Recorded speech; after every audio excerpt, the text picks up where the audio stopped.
like a double-edged sword, right? Job's making you miserable, and you're trying to hang on to some sense of yourself, and try not to succumb to your breaking your values or any of your morals. So you're trying to you're trying to play this game, this very dangerous game with your soul. Um,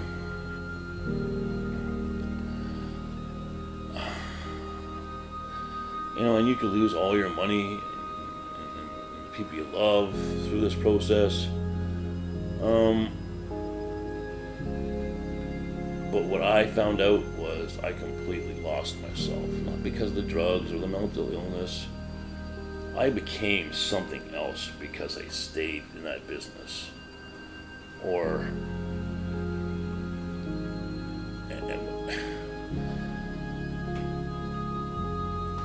And that was the toughest part, right? Because now that you're no longer in that business, you're left with this shell of yourself, like, who the fuck am I? I'm this now? Okay, well, what do I do?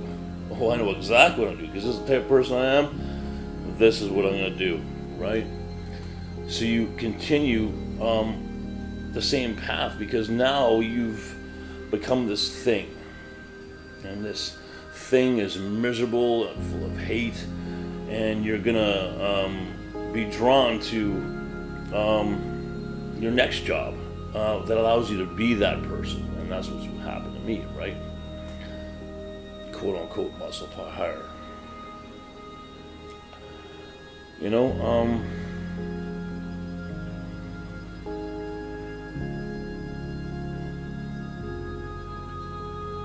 then the light bulb finally goes off, and just like,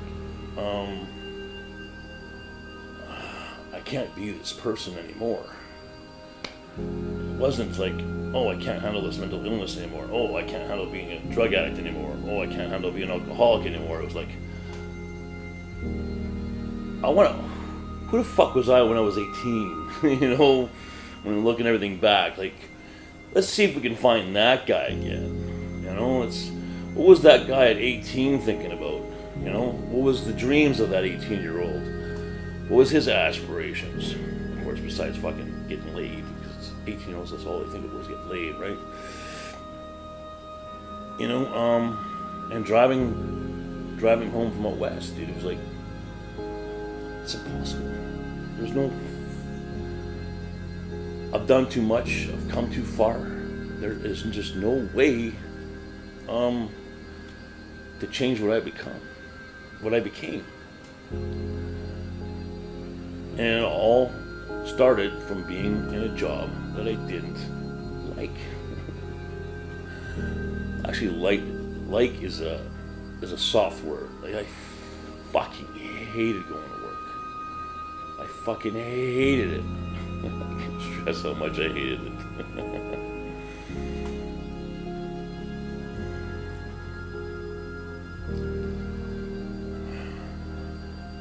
And bodybuilding's always been in my life since a kid.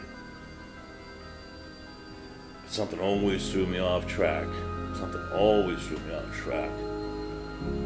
Even when I was loblaws, in the early days. Well, of course, my first memory of bodybuilding was Joe Weider's Bodybuilding Encyclopedia. It was like a package, you get this book and charts and stuff. It was like in 1983. And I always went back to it, and like I said, could never stick with it, right? Like, even when I got really sick when I was off, probably 2013, just a couple years before I would let go. I figured it out. I had figured it out. But given that situation at that time, I just couldn't pursue it. lot of reasons. But that stuck with me. It stuck with me. You know, I even remember saying in one of my past videos, you know,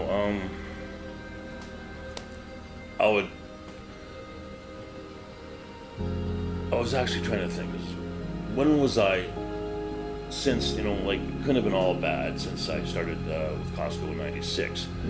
There must have been some points in my life where I was really happy. You know, there must have been some points in there. And a lot of those, the two of those times was when I was actually into bodybuilding, really into bodybuilding. You know, 1998,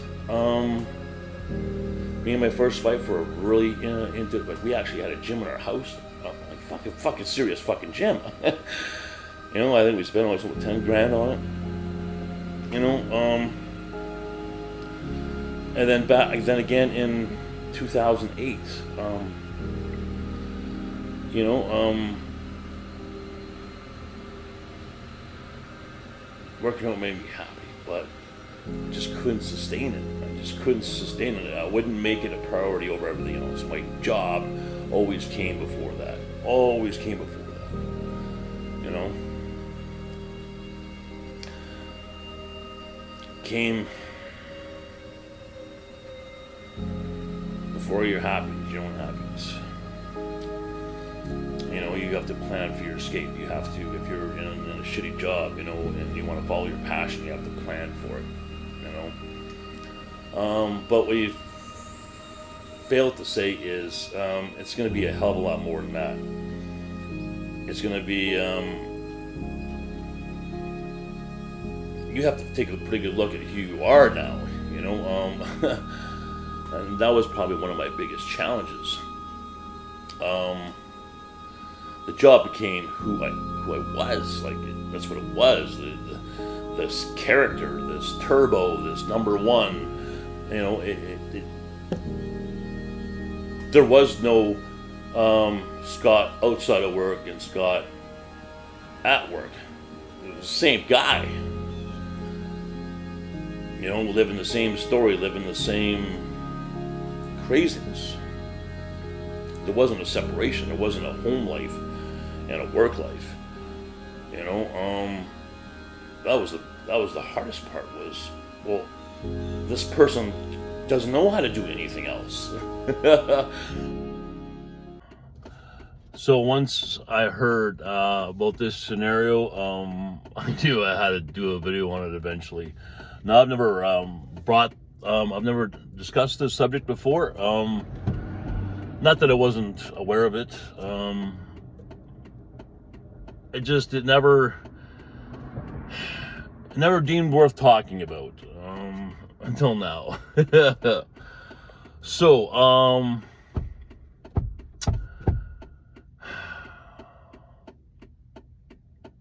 woman named Tom. So I was informed that a woman who what's the term for that? Who recognizes as a man, and he goes by the name of Tom, is working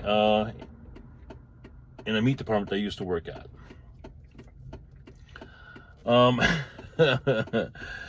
I have zero problem with that. Now, I'm not sure what they told the staff about this scenario, but I was surprised that she was placed in that department. Now, I would imagine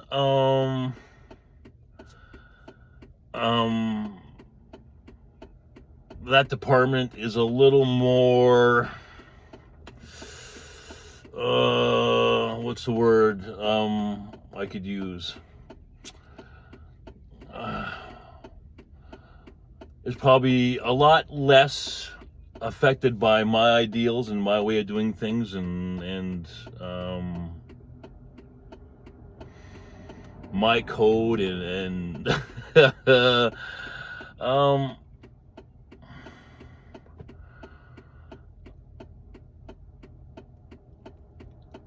I imagine that department's a little more socially softer. Now, I don't want you to misunderstand.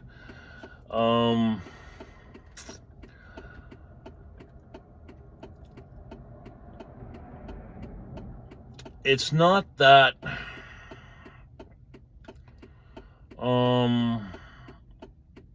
back then that we had no problem accepting anybody, even myself. I have no problem accepting whoever you are, whatever name you want to be called, whatever you identify as, or whatever it is. What I did not accept, and which I believe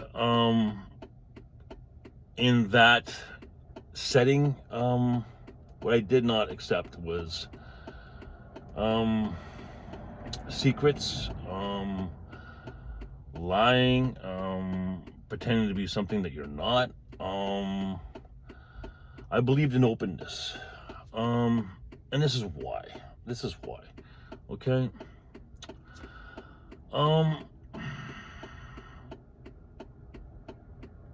In a situation like that, where you have 12, 15 people working in the closed quarters, you're going to be together for a long time. You got to think of the big picture here. You're there 40 hours a week, day in and day out. If you're not looking at it like a family, you're in for a long haul. If you want to be divided and not be open with each other, you're in for a long haul. That was my belief, anyways. I still strongly believe that. That's why I enjoy doing the job they're doing now. It's a perfect fit because I'm alone. Okay? I'm not accountable to anybody. My habits, my ideas, my philosophies, my moods don't affect anyone. Oh, I got a shot from work. Okay, okay. Let's tape this and continue this conversation. How am I fucking do that? So I'm gonna try and tape it to the windshield. There's so much I want to cover with this video, and I know I'm gonna forget some important things, so please forgive me now if I don't get all the things I want to get across in the right way.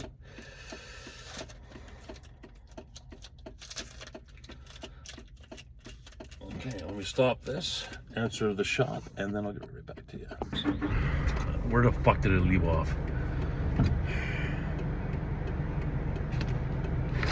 Take that off, put that there.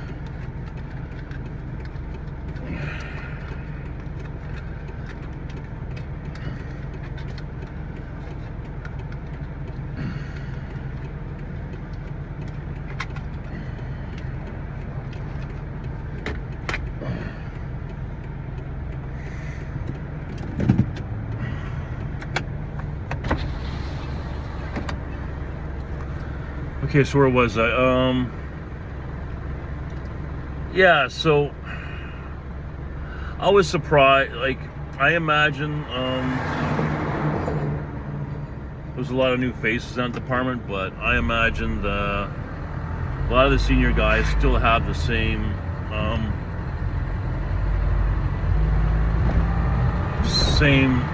philosophy as I do. Why? Because it's the right thing. You know, now mind you, they'll have to play the game and probably be not so open about it, but between themselves, you know, they know what it takes to make that relationship work for many, many years to come. So they would be pretty disinclined to allow people into the club. Not because they don't want to, it's just safer not to. Right? Which is understandable, you know, very understandable. So here's the problem I would have with that scenario. Myself, I'd want to be able to ask a lot of questions, like fuck, I'm fucking curious. Not only for myself, but I want to be able to properly interact with you, you know, without walking on fucking eggshells. Like, make me understand. Now, if she, or Costco wouldn't allow you to ask questions, no, just accept this is Tom, that's a woman, and no, and you're not allowed to ask any questions. You know, you're not setting up a very comfortable environment. And that she should understand that. She should be open to any and all questions, right? Because I know for myself, if I identified as a woman, I'm realistic, like, okay, this person's not going to understand. So if this person asks me a question, I'll be more than happy to answer that person's question. You know, but let's get into that.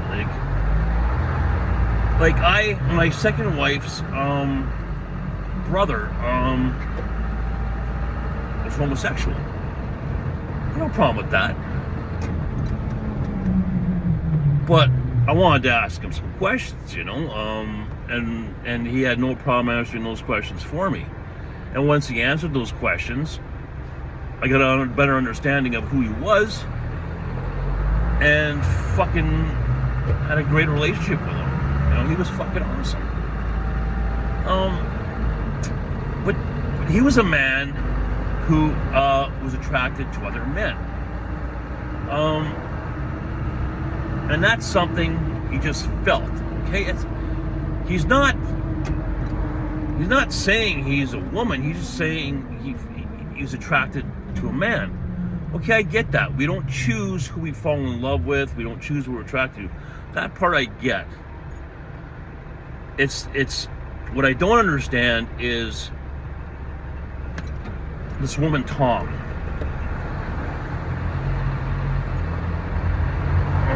Okay, I'm talking here. I'm not paying attention to what I'm doing. Just give me a second here. I forgot that Maitland don't have any fucking trucks on. I'm supposed to take Woodruff. I just gotta make sure I find a trucking route here. Just 1 second, please. No trucks allowed.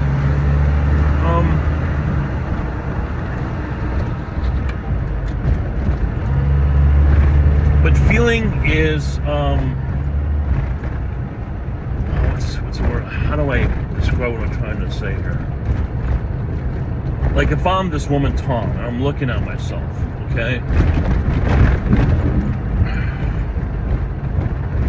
You know, like, physically you can see that you're not a man.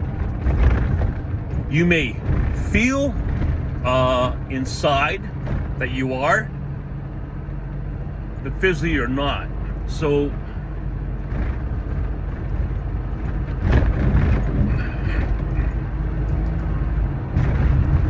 holy fuck. Oh, gonna see if I can go down Meadowlands. I can go down Meadowlands. Oh no, Meadowlands. Fuck too. Shit, motherfucker.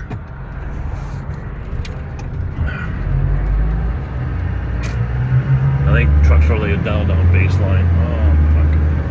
Right, so.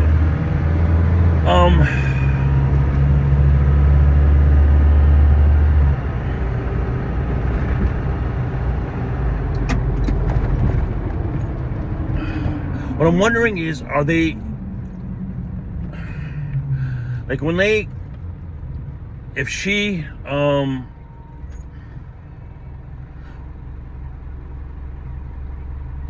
says she's a man, does she actually believe when she's looking at her physical self, that she is, when she in fact looks like a woman?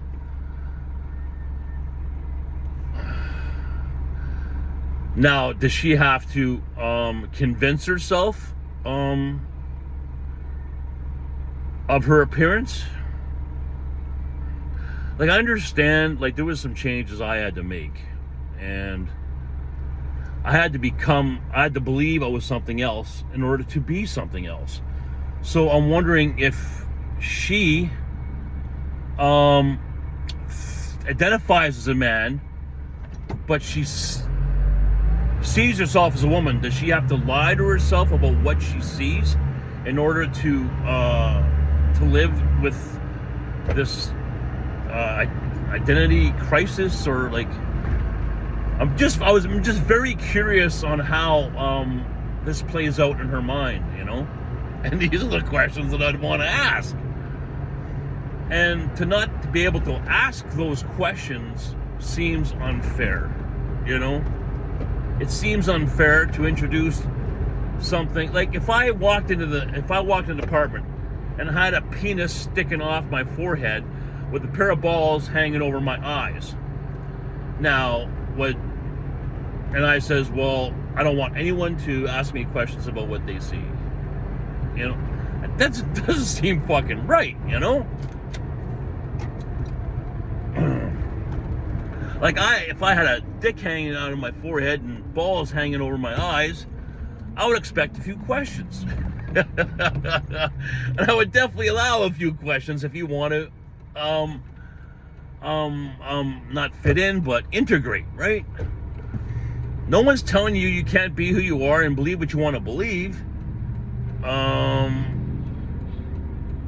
isn't there a line where, like, you have to allow people a little bit of fucking room? You know? I'm not the same man I was back then, but I still think I would have handled the situation the same.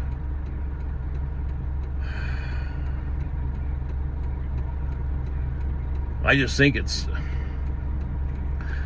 like, I hear what's portrayed in the media and the way they spin shit.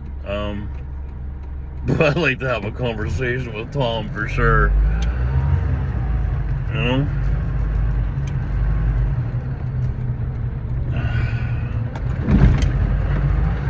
Because you gotta admit, it is fucking interesting as hell.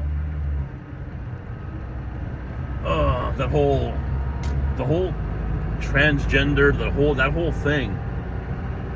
Like, that must be a fucking nightmare. That must be a mind fuck, you know?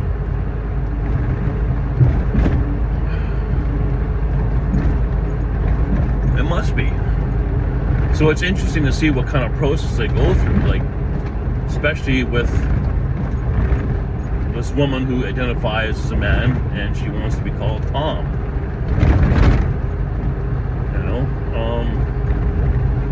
I think for me, I'm curious to hear her side of it, just so I can get a sense if she's full of shit or not.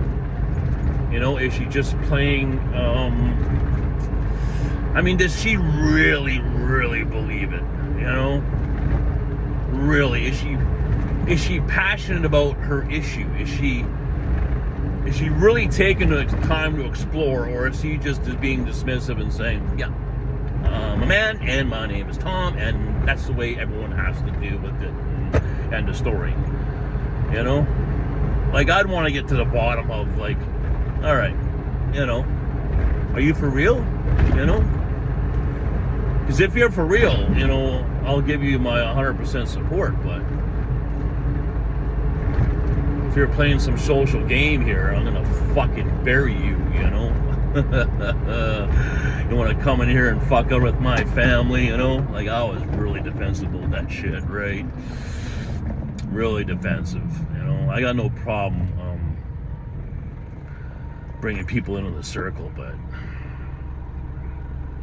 man, let's be real here.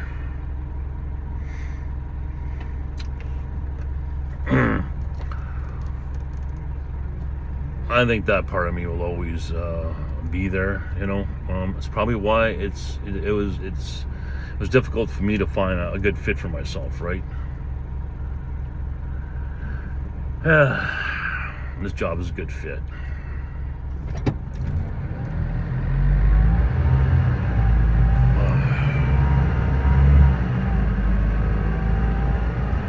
Okay, base line. Okay. So we'll take Woodruff. We're good to go. No truck routes are a fucking pain in the fucking ass. But I understand it. Because believe it or not, you know what causes road damage? Trucks. That's right. Trucks cause road damage. I never knew that before. But it's the truth.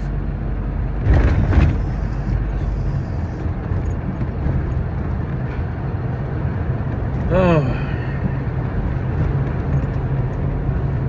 Yeah, so I really hope that, you know, that management or executives or whoever's in charge here is allowing the employees to ask some questions. Because you're not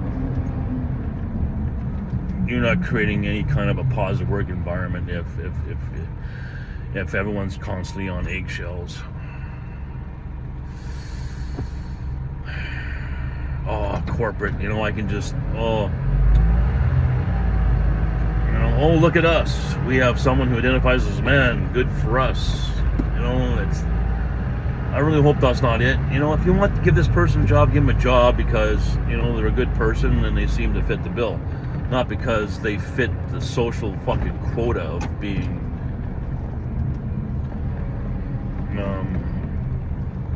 you know what I mean, like, oh, it's bleh.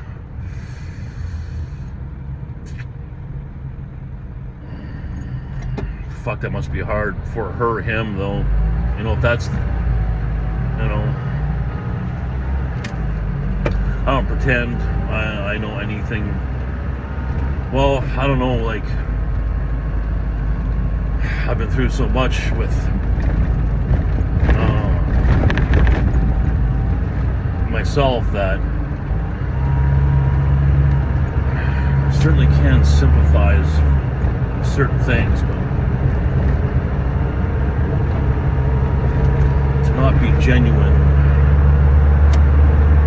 I just want to know if she was genuine or not.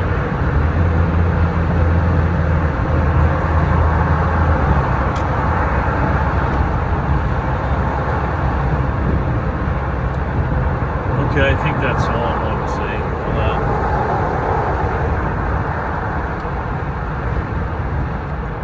Time to pay attention to the road. See you guys again. Take care of yourselves and your children. God bless you all. Scarface, you want to help me finish this video? Hey? She's doing fine. She's doing fine. Hey? I said I was sorry. Yes, I was sorry. Didn't handle that very well, did I? No, I didn't. Not your fault. It's not your fault. Okay. So, I still have more to say about this. Okay, so,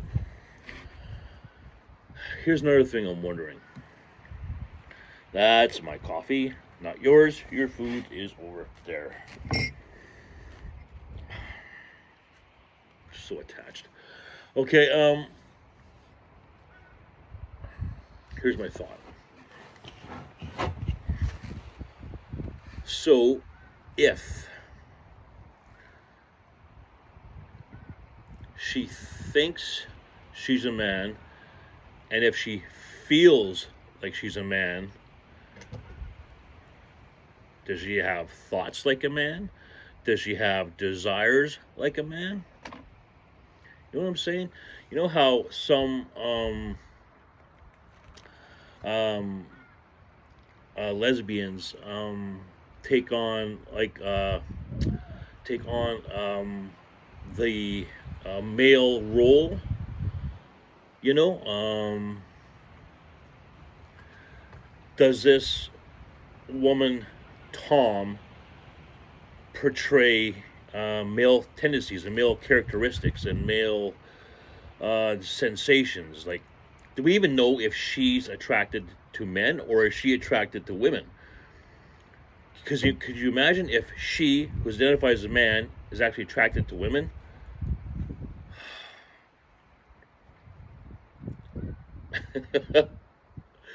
If she, who identifies as a man, is attracted to men, that means she's still a woman. You see what I'm getting at? It's a very convoluted thing. Very convoluted thing. Would it be fair? Okay, let me say this. Okay. Would it be a fair statement of me to make is someone who's going through what Tom's going through? Would it be a fair statement to say until you're sure about what's happening with you, until you're sure,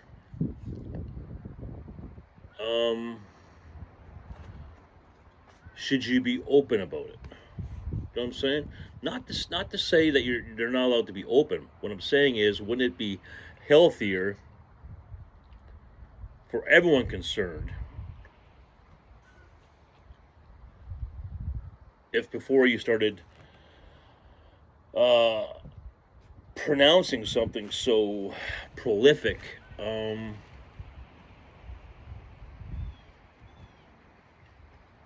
like when I think of like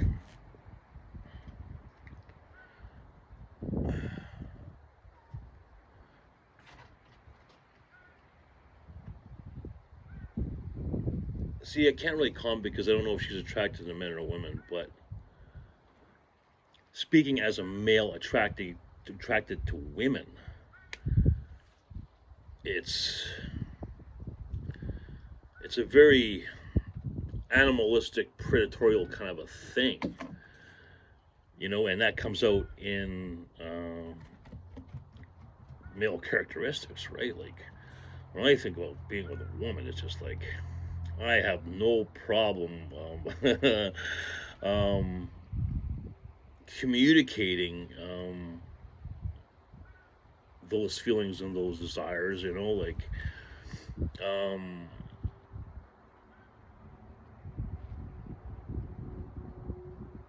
if she's identifying as a man, does she see a woman's skin and understand the different textures between, you know, the breast, the arm, the feet, the back of the thighs, the knees, the inside of the leg? Does she understand those differences and textures and sensations, and you know, does she explore those like a man would, you know, or does she explore them as a woman would? But how can you if you're identifying as a man? You see what I mean? Very confusing stuff. Oh. Hello, Grumpy. You still mad at me, Sam? Hey? Oh, you're fucking dirty. Oh my God, you are dirty. You're sleeping in hay? Are you sleeping in hay? Hey? So now we know that those two are a couple. I just thought they were brothers being friendly, you know? But, you know, I noticed them getting affectionate on the windowsill.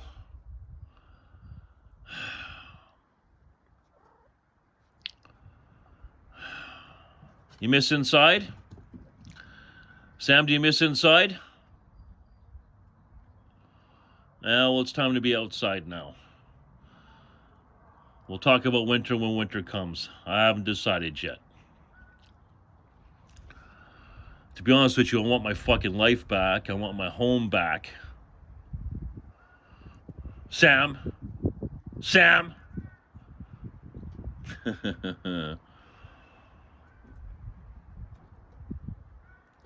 Sam is so unique. He's such a killer. Anyone thinks that cats aren't killers need to re-examine their information. Sam's a survivor.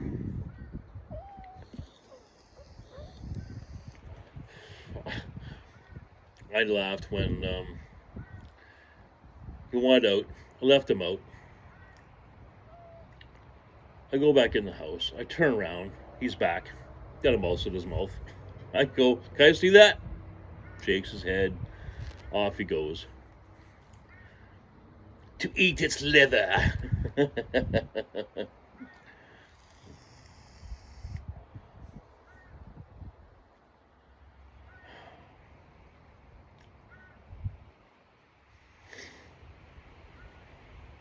Well, I just hope Tom isn't looking for any social credit. I hope management's not looking for social credit. Because if that's the case, it's not going to end well for anybody.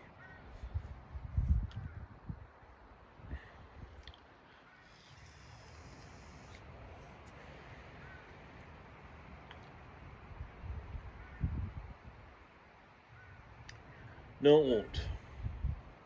Mental wounds not healing, life's a bitter shame. I'm going off the rails on the crazy train.